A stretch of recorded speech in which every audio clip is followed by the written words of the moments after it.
Organização das Nações Unidas, mais conhecida como ONU, é uma organização intergovernamental criada para promover a cooperação internacional. Pelo menos é isso que diz a Wikipédia. Aparentemente, aos olhos de Israel, o termo cooperação não combina tanto assim com a ONU. Embora a organização tenha desempenhado um papel fundamental na fundação de Israel, hoje em dia Israel e a ONU não têm uma relação muito amistosa. É comum ver notas da organização se posicionando contra atitudes do país e, em resposta, Israel critica a ONU, destacando seu viés anti-Israel em meio ao silêncio frente a outros países. É uma relação complexa que, de certa forma, acaba envolvendo o Brasil. E se você está se perguntando, e eu com isso? Calma, vamos explicar. Esse é o podcast do IB, o Instituto Brasil-Israel, que pretende falar sobre as relações entre os dois países. Eu sou Anita Efraim, jornalista, judia e fanática por futebol. E eu sou Amanda Hatzira, professora e pesquisadora de temas relacionados à cultura judaica e sociedade israelense na USP. Nossa convidada hoje é a Laura Weisbich, analista internacional, mestre em ciências públicas pela Sciences Po e doutoranda pela Universidade de Cambridge. Laura, se apresenta para o nosso público. Olá a todos que estão nos escutando. De fato, eu sou mestre, eu sou formada em Relações Internacionais, mestre em Ciências Políticas e hoje doutoranda no Departamento de Geografia na Universidade de Cambridge.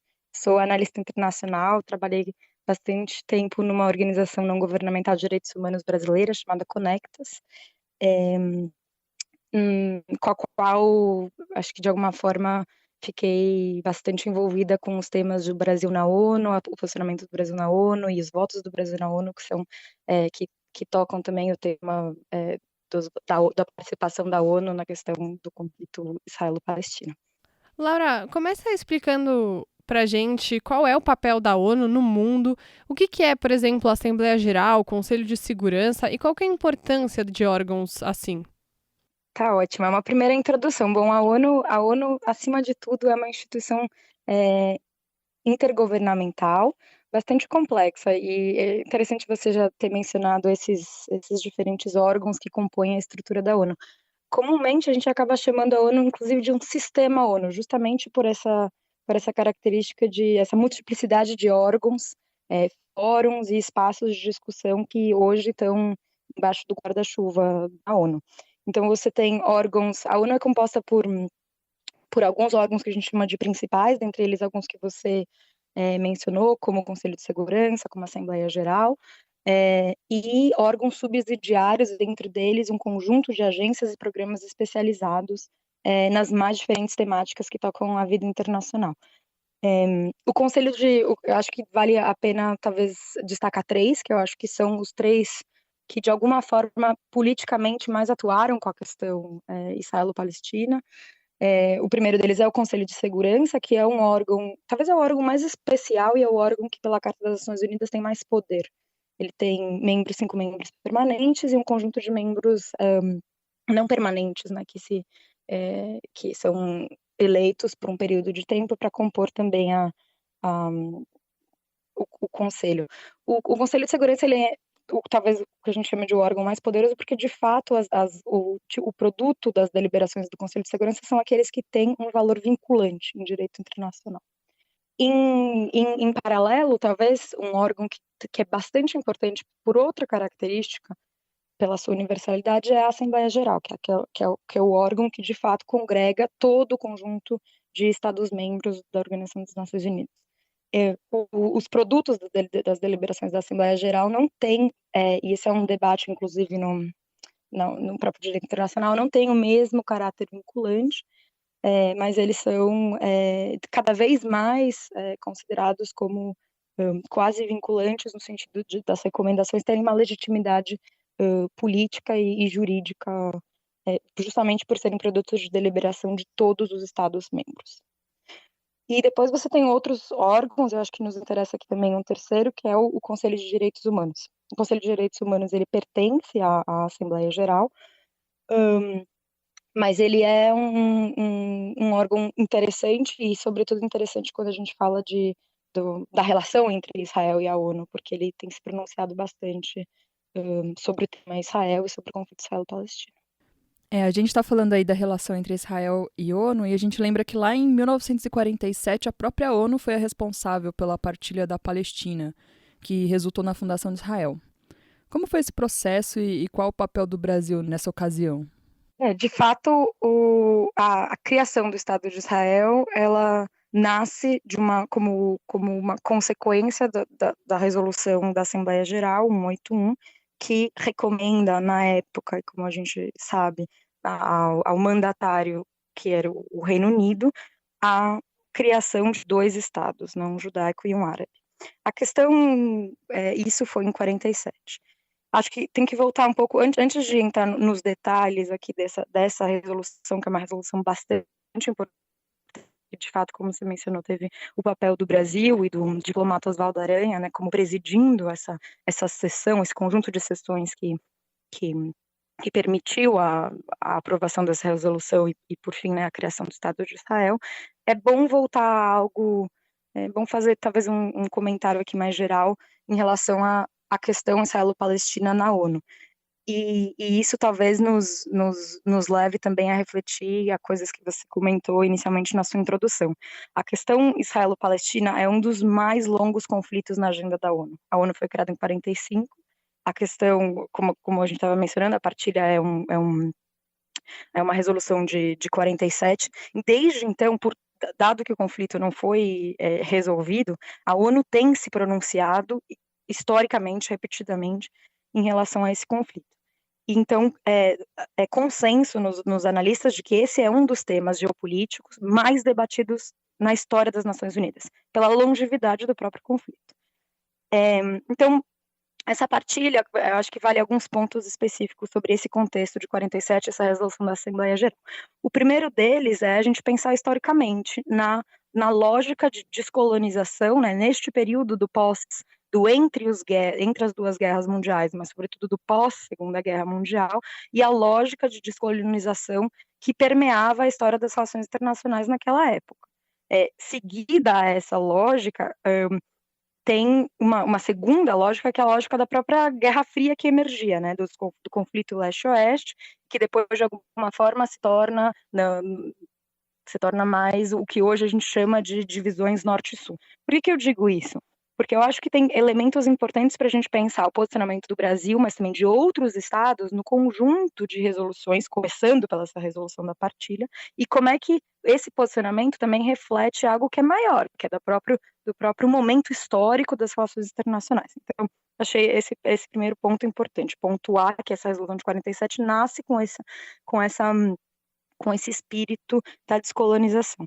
E tanto nasce que a resolução, esse processo de 47 na ONU, ele vem do trabalho de uma comissão especial, que era a comissão especial criada para a questão palestina na época, que faz justamente uma recomendação ao Estado mandatário, no caso o Reino Unido, para que resolvesse a sua questão colonial, a sua pendência colonial no território da Palestina, recomendando a criação de 2 estados. Esse processo da comissão, que veio antes da aprovação de fato da resolução, foi um processo bastante contencioso. E é importante trazer, eu acho, resgatar essa história, porque parte desses debates que estavam ali jurídicos e políticos na época da comissão especial, que depois também estavam no conteúdo da resolução, são debates que hoje também de alguma forma se perpetuaram. Vou explicar um pouco. Um dos debates principais dessa comissão especial, e que depois, claro, conformou-se o texto da resolução, era se a recomendação deveria ser uma partilha, no sentido de 2 estados, ou se a recomendação deveria ser a criação de um estado de tipo federal, em que os judeus e as populações árabes, sobretudo os palestinos que ali viviam, convivessem num modelo de federalismo. A gente conhece a história, a gente sabe que a recomendação que foi considerada majoritária foi a recomendação dos 2 estados, e a resolução de 47, ela tinha o caráter de recomendar justamente a criação de 2 estados. Mas a opção por uma descolonização que visasse a criação de um estado federal, onde você tivesse a convivência em outros modelos das 2 populações, também foi visualizada na época e continua parte do debate, como a gente sabe. Seria aí, então, 2 estados para 2 povos ou um estado que a gente chama de binacional? Exato, binacional ou pluri, né, digamos. com certeza as duas Uma grandes, confederação. uma confederação, até porque no mundo ele seria binacional, porque as duas grandes nacionalidades, no caso, eram os judeus e os palestinos. Mas é importante também pensar nas configurações possíveis, né? Então, por exemplo, um modelo no estilo suíço, ou num modelo estilo belga, ou num federalismo estilo Etiópia. Quer dizer, existem modelos em engenharia social e política para pensar modelos de congregação de diversidade dentro de um Estado com arranjos com autonomia, por exemplo, o modelo espanhol, né, com regiões com autonomias em relação ao governo central. Mas é importante colocar isso porque esse debate era o debate da comissão, na comissão que o produto final da comissão era produzir a resolução, que depois foi votada na Assembleia Geral em 47. E aí, só voltando um pouco ao papel do Brasil e o que aconteceu nessa votação de 47, é que a sessão foi de fato presidida por Oswaldo Aranha, e Oswaldo Aranha é considerado um grande, ele é considerado talvez uma peça-chave, né, na aprovação dessa resolução. Ele, de fato, fez um trabalho de presidir todas as sessões, mas ele lutou muito para que essa resolução não caísse por terra, para que ela fosse aprovada. Ele, inclusive, ele suspendeu o período de votação, adiou por 3 dias, para que tivessem mais tempo para criar-se um consenso e que a resolução pudesse ser aprovada. Então, nesse sentido, e não à toa, ele é muito celebrado em Israel, porque a aprovação da resolução foi o que permitiu a criação de Israel depois. Laura, o que aconteceu? Eu queria que você explicasse um pouco para os nossos ouvintes o que aconteceu depois. Tinha a ideia de ser uma partilha, os números eram 55% daquele microterritório seriam Israel e 45% seriam a Palestina. Israel teria uma parte, esses 5 pontos percentuais de diferença seriam porque tinha muito deserto, né? Tipo, o Negev estava envolvido aí nessa região onde seria Israel. O que aconteceu para que isso não fosse concretizado? Olha, eu acho que tem várias coisas e uma delas já estava presente no próprio resultado da votação. Você teve em 47 33 estados que votaram a favor, 13 contrários e 10 abstenções. O Brasil votou a favor, alguns países latino-americanos votaram a favor, como por exemplo o Uruguai, a Venezuela, a Bolívia, a Guatemala. Outros se abstiveram, como a Argentina, México. Tiveram estados latino-americanos, por exemplo, que votaram contra a resolução, como Cuba. Em geral, os estados europeus votaram a favor, os países árabes ou de maioria muçulmana votaram contra, e tiveram outras abstenções, como a China e o próprio Reino Unido. Mas por que eu retomo a questão dos votos? Eu acho que eles explicam, porque a gente conhece a história e sabe bem o que aconteceu logo depois. Quer dizer, o fato de que essa resolução não foi consensuada e que muitos países, inclusive os países vizinhos, né, de maior importância para o contexto específico, os países árabes vizinhos não aceitaram a resolução. Eles de fato conclamaram que a resolução era ilegítima e que de fato também declararam guerra. Após o Estado de Israel declarou sua independência em 48 e os Estados árabes declararam guerra. Então você não criou a necessária, você criou uma aprovação por uma maioria, mas você não criou o necessário consenso na comunidade internacional e sobretudo nos países vizinhos. A gente conhece as histórias das guerras que se sucederam desde então, começando pela Guerra de Independência em 48, depois a Guerra de Suez, a Guerra de 67 e assim vamos. Então eu acho que você me pergunta por que a resolução da partilha não deu certo, né? E eu acho que a minha resposta mais imediata é que a resolução sim foi aprovada, mas ela foi aprovada com um nível de apoio baixo. E majoritariamente por quem não tinha tanto assim a ver com isso na prática, né? Não. Daí talvez eu tenda a discordar, porque quem tinha os países árabes vizinhos tem muito a ver com a prática, Sim, né? mas eles não foram São a os favor. vizinhos. Isso. Então, isso que eu quis dizer. Exato. Quem aprovou não era quem isso. estava relacionado com esse assunto na prática. Isso, exato. De fato, desculpa, eu tinha entendido mal. De fato, a colocação. Perfeitamente, exatamente. Os estados que estavam a favor, e que, enfim, a comunidade internacional dessa maneira, a criação desses novos estados, ela enseja conflitos, é de fato um conflito. Você tem 2 povos lutando por um mesmo território. Agora, o que aconteceu é que essa maioria, ela não era uma maioria sustentável nesse sentido, porque os países da região, e se você pensar a evolução do conflito, na época e durante bastante tempo, era um conflito israelo-árabe, não era? Hoje é um conflito que cada vez mais, inclusive com sucessivos acordos de paz com certos países da região, ele se torna a questão palestina, o conflito israelo-palestino, mas naquele período ele era um conflito israelo-árabe, ele se tornou um conflito israelo-árabe. Então você tinha uma questão sim com os países da região. Então eu acho que a base jurídica do Estado de Israel, que é constituída com essa resolução da ONU, é uma base jurídica que sempre foi contestada, né, desde o seu período histórico. Inclusive, e é interessante, e a história, a gente já está mais de 70 anos depois desse fato histórico, mas a própria OLP, a Organização de Liberação da Palestina, considerava ilegítima essa resolução até 1988, quando depois começa a inverte a sua posição e aí torna possível sentar-se à mesa e negociar, que foi todo o processo de Oslo que ocorreu depois na década de 90. Então, claro, existe uma evolução histórica, a gente está falando de 47, mas é importante já colocar essas controvérsias e essas polêmicas e esses desacordos que estavam ali na base de 47. Laura, como você falou, né, a relação entre Israel e a ONU desandou também desde então.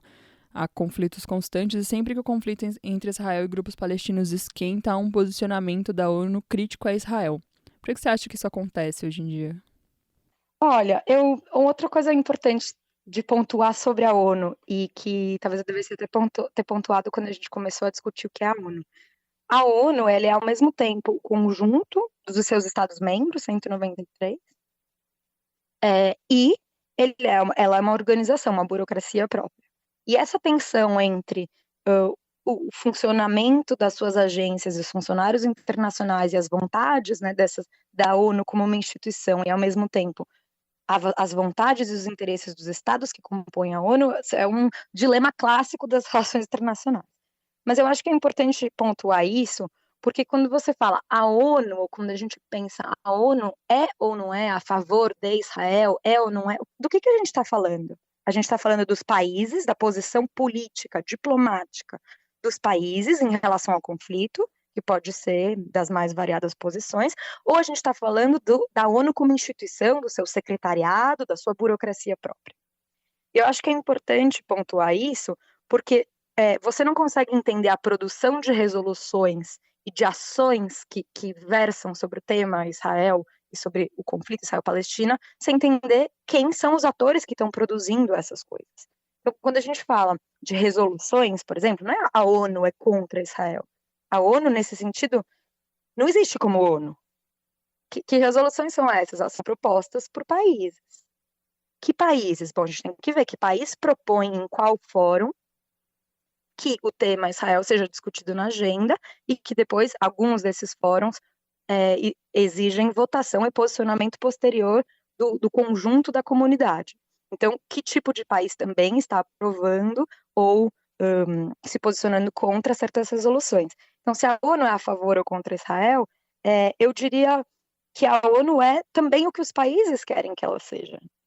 Se a gente for falar, por exemplo, das resoluções, a gente tem resoluções que versem sobre Israel no Conselho de Segurança, historicamente, discutindo o conflito, num guarda-chuva muito amplo, chamado a situação no Oriente Médio, depois discutindo conflitos específicos, como a guerra civil no Líbano e a participação de Israel nesse conflito. Você tem resoluções no Conselho de Segurança que versam especificamente sobre a situação de segurança nos territórios palestinos ocupados, e você tem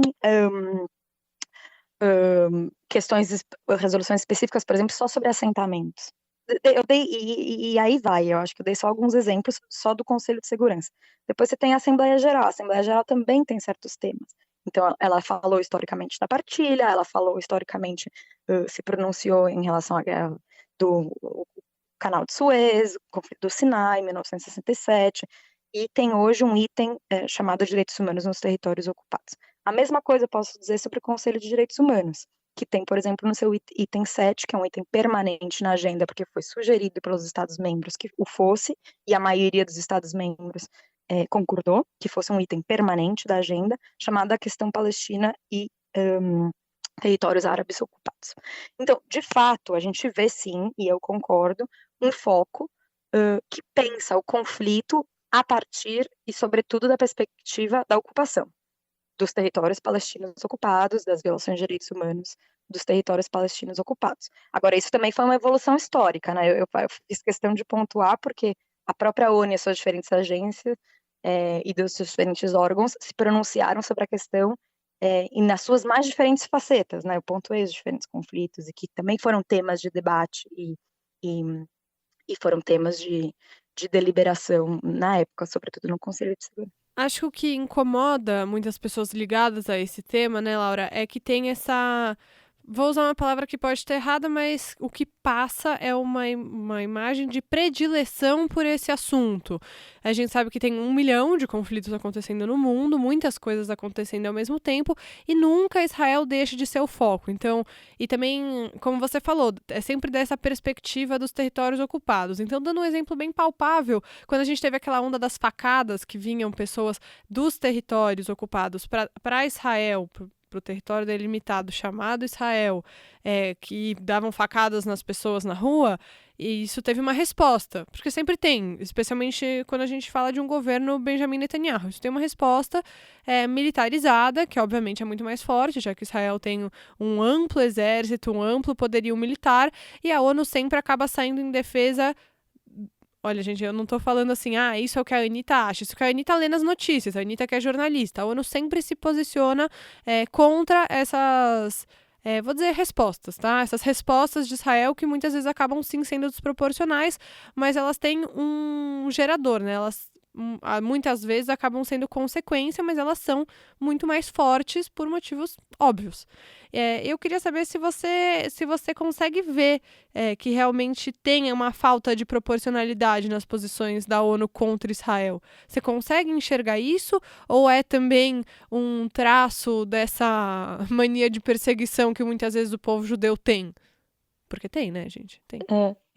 Acho que você toca no ponto mais difícil como analista, mais difícil como judia, que eu também sou, né? E que você tem que se posicionar, que você tem que refletir também de quanto que a sua percepção é uma percepção de analista, é uma percepção de uma cidadã, né? De uma cidadã que tem interesse pelo futuro daquela região. Mas e como ninguém é que você... imparcial, né? Todo mundo é fruto de um contexto. Então a gente acaba sempre construindo alguma coisa baseada em quem a gente é, né? Sim, de fato. Então, eu acho que a questão que você toca é interessante porque ele é o cerne da crítica do governo israelense em relação à ONU, né? Uma crítica de um viés discriminatório, de uma desproporção da atuação da ONU em relação ao conflito. E que é o mesmo discurso que também é utilizado pelo governo americano, sobretudo pelo governo Trump, e que tem sido também adotado pelo atual governo Bolsonaro. A gente vai chegar lá, talvez, depois na posição do Brasil, mas acho importante essa crítica da ONU é uma crítica bastante presente. Eu acho que ela é uma crítica que tem, ao mesmo tempo, um diagnóstico real do número e do enquadramento, do número de resoluções né, produzidas e depois aprovadas que dizem respeito a esse tema, o conflito e a Israel. Então, sim, é um diagnóstico correto, o número é maior do que o número de qualquer outro conflito. Mas eu acho que esse diagnóstico, apesar de ele ser concreto no sentido factual, eu acho que ele esconde talvez uma questão maior e mais profunda, que é a questão de responsabilização. Assim, eu vou me explicar. O que significa isso? E por que o enquadramento da ONU ou de certos países pode pender a uma crítica mais profunda ao Estado de Israel, sobretudo nesse exemplo, usando o seu exemplo que você deu. A situação, o conflito evoluiu historicamente, ali a gente estava falando de 47, até hoje, e sobretudo depois de 67, evoluiu e configura um quadro de ocupação. Esse é o quadro jurídico e político da onde se passam a maioria dos conflitos, né, do chamado conflito israelo-palestino hoje. E esse quadro de ocupação no direito internacional, ele exige responsabilidades diferentes para as partes. O que significa não significa dizer lavo minhas mãos e a parte palestina, nesse caso, pode fazer qualquer coisa. Mas significa que Israel, como potência ocupante, tem certas responsabilidades em relação à população ocupada, nesse caso, os palestinos. Você cria embrólios jurídicos aqui, de direito internacional, e políticos. E aí vem toda a questão do uso proporcional ou não proporcional da força, por exemplo, que é um debate bastante contemporâneo em relação às respostas militares. Por que eu digo isso? Eu acho que é um novelo de lã complicado, porque você tem, ao mesmo tempo que a ONU se pronuncia politicamente, a partir da visão dos diferentes estados que a compõem, que têm suas preferências em relação ao conflito, seus lados. Não existe parte neutra, a gente parte que os indivíduos têm suas subjetividades, os estados também têm suas preferências. E você somar isso, opiniões de especialistas, seja do direito internacional, seja de paz e guerra, que também têm suas opiniões sobre os contornos do conflito, o que é legal, o que é ilegal, o que é proporcional, o que é não proporcional, o que é esperado, e sobre quem recai a responsabilidade e que tipo de responsabilidade. Esse debate evoluiu muito, a própria ideia de conflito com partes, nesse caso não é um conflito interestatal, porque o Estado da Palestina não é internacionalmente reconhecido por todas as instâncias, apesar de ser um Estado de fato. Então você cria todo um embrólio jurídico internacional, mas no final das contas, eu acho que o cerne da sua questão tem a ver com como que a ONU lida com esses conflitos que têm um caráter assimétrico, mas ao mesmo tempo que estão se dando num caso de uma ocupação, em que o Estado israelense tem suas responsabilidades por ser um Estado ocupante. E essa é a minha posição analítica e política. Eu chamo de ocupação. E eu acho que isso enseja questões de direito internacional claras. Então, a resposta militar, por exemplo, nessas respostas militares que atingem com desproporcionalmente civis na área ocupada, que é muito da maneira como o conflito se dá hoje nas respostas a foguetes, que sim são ilegais, e o Hamas sim é considerado uma organização terrorista. Mas a quantidade de respostas depois militares que vão para o território palestino, elas são desproporcionais, porque elas atingem desproporcionalmente uma população civil que está em estado de sobreocupação. Entende? Então, esse viés, eu acho que ele é complicado no sentido, sim, eu acho que sim, há uma quantidade grande de resoluções e de deliberações em relação a esse conflito, e isso é fruto da vontade dos estados que compõem a ONU de trazer esse tema à tona. E isso é importante porque os estados podem falar de qualquer tema. Eu vou dar um exemplo. Nunca houve nenhuma resolução sobre Guantánamo. Eu trabalhei durante um tempo sobre isso. Por que não houve? Porque há tão poucas resoluções sobre o papel dos Estados Unidos em certos conflitos, e inclusive, por exemplo, as violações de direitos humanos em Guantánamo. Porque nenhum Estado teve vontade política de colocar isso na mesa como tema de deliberação. É possível? É possível. Mas os Estados têm vontade política de discutir o conflito israelo-palestino. Então isso explica a quantidade de resoluções e de pronunciamentos da ONU. E, de acordo com a sua análise, Laura, para essa relação melhorar, o que você acha que precisa mudar? A relação de Israel com a ONU? Isso. Eu acho que tem uma parte que é complicadíssima, mas eu acho que tem uma parte que começa também pelo Estado israelense, que é o reconhecimento. Existe hoje uma desconfiança, né, do caso, desconfiança e um argumento de que a ONU também não seria legítima, e que, portanto, tudo que a ONU diz não é legítimo. Então, a posição israelense é uma posição bastante defensiva nesse sentido, que não é única, absolutamente não é única. Quando o Brasil, porventura, é mencionado em deliberações, sobretudo no âmbito do Conselho de Direitos Humanos, o Brasil também se defende, dizendo que não é bem assim, de que a ONU está sendo injusta, e eu trabalhei bastante tempo com política externa de direitos humanos brasileira, acompanhando esse tipo de posicionamento em relação aos órgãos internacionais. É natural de que os estados, de alguma forma, vejam a sua soberania violada quando um órgão internacional se pronuncia sobre temas que lhes dizem respeito, e que tendam a uma posição diplomática defensiva. No entanto, eu acho que essa relação só pode melhorar no momento em que o governo israelense, e eu não acredito que isso vai acontecer com o governo Netanyahu, como não aconteceu, quando o governo israelense considerar a ONU ou outros parceiros internacionais, em outras configurações, como parceiros críveis, como parceiros com os quais se pode dialogar e que possam ser parceiros na construção da paz, na mediação dessa paz. Enquanto o governo israelense considera que tudo que vem da ONU é ilegítimo ou discriminatório, tem um viés anti-Israel, ou nesse sentido não existe possibilidade de melhoras da relação.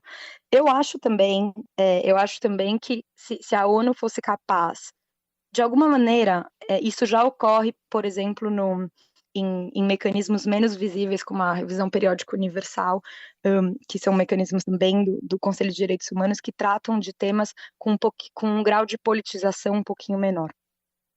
E isso permite que temas técnicos sejam abordados de alguma maneira, técnicos no sentido de que questões de direitos humanos são essas, e permitem espaços de mais confiança onde os estados podem dialogar entre eles sobre temas e problemas comuns e podem se recomendar questões. Eu acho que esses espaços, eles são espaços que permitem uma criação de confiança, que permitem ao Estado israelense de dialogar talvez com maior conforto. Agora, de fato, eu acho que a ONU deveria também. É difícil dizer, eu mesmo estou me contradizendo quando eu digo que a ONU deveria. A ONU, no fundo, os técnicos especialistas, eles falam sobre vários assuntos. E isso é importante, não é só Israel que é debatido. Agora, o governo também usa disso, dizendo, somos só nós que somos debatidos. Para a gente fechar aqui, eu queria que você falasse um pouquinho, a gente está com o tempo estourado, mas para a gente não passar batido sobre esse assunto, sobre essa mudança recente do Brasil no seu posicionamento em relação a Israel. A gente sabe que, historicamente, o Brasil sempre votou a favor da Palestina. Com essa mudança de governo, o Jair Bolsonaro, presidente atual do Brasil, tem um alinhamento explícito com Israel. Desde o início fez promessas que, inclusive, ele até agora não conseguiu cumprir, de mudança de embaixada. Ele é ovacionado por parte da comunidade por essa mudança de posicionamento. Queria que você explicasse rapidinho para a gente o que mudou e qual que é a relevância dessa mudança, né? Esse ano a gente teve um primeiro voto a favor de Israel numa questão que envolvia o conflito. Como que a gente está nesse cenário? Tá ótimo. Olha, o Brasil tem uma posição diplomática há alguns anos bastante clara, que é o apoio à solução dos dois estados, né? A gente mencionou que esse debate na origem já tinha sido um debate, mas no fundo, não é só uma posição brasileira, é uma posição de grande parte da comunidade internacional. E isso explica, inclusive, o que a gente estava discutindo anteriormente, o apoio da solução de dois estados, quando hoje você, de fato, tem um estado e um não estado, né? Que não conseguiu se constituir, a tendência da ONU de alguma forma, dos países da ONU, é criticar o Estado ali constituído e, de alguma forma, o fim da ocupação poderia significar a criação desse segundo Estado que não saiu do papel. Então, essa é a posição brasileira, e eu acho que isso explica também por que o Brasil, historicamente, apoiou essas resoluções que a gente estava mencionando, sobretudo no âmbito do Conselho de Direitos Humanos e na Assembleia Geral, apoiou a quantidade, a proliferação de textos que criticavam Israel seja pela ocupação, seja pelos assentamentos, seja pela violação de direitos humanos nos territórios ocupados. Essa posição do Brasil, e sobretudo quando a gente pensa no Conselho de Direitos Humanos, que substituiu a Comissão de Direitos Humanos em 2006, é uma posição, como você mencionou na nossa pergunta, é uma posição que se manteve constante, de apoio a esse tipo de resolução. Aí a gente viu em março desse ano, uma mudança com o governo Bolsonaro e que está claramente vinculada com a preferência, com a maneira como o governo Bolsonaro define seu papel no mundo e, sobretudo, seu alinhamento com os Estados Unidos. Os Estados Unidos sempre votaram contra todas essas resoluções, então a favor de Israel, contra as resoluções que criticavam Israel, e o governo Bolsonaro, que já deu inúmeras provas de que quer estar alinhado aos Estados Unidos nas mais distintas searas, decide também mudar a sua posição clássica. Então, no caso, na sessão de março,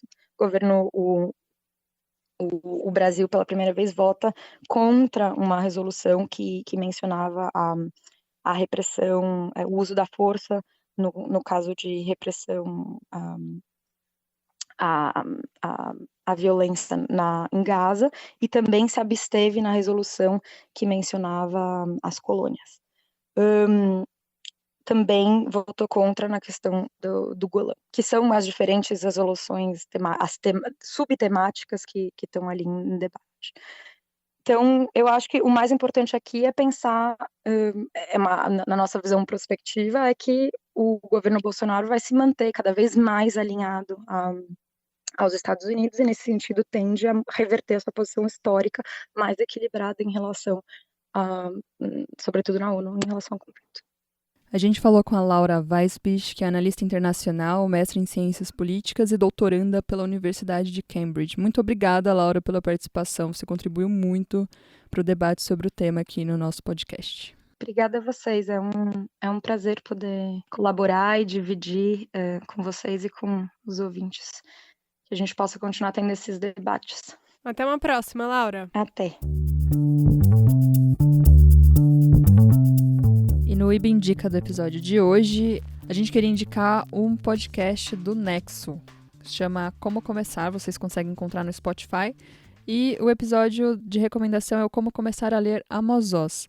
Esse episódio traz entrevistas com o professor do Departamento de Letras Orientais da USP, Luiz Kraus, e com o editor e tradutor do hebraico, Paulo Geiger, que verteu ao português algumas das principais obras de Amos Oz. Nessa conversa, eles falam sobre a produção do israelense como ficcionista, que também foi uma grande voz pela paz em meio ao conflito israelense-palestino, além das questões políticas centrais que aparecem às vezes de pano de fundo ou como foco em suas obras, e dão dicas também para quem quer começar a ler Amos Oz. Bastante interessante e recomendo bastante. O Oz foi um autor que a gente citou muito durante os nossos episódios do podcast, e para quem está a fim de começar a se aprofundar um pouco mais nas obras dele, esse episódio é bem interessante e bacana, recomendamos.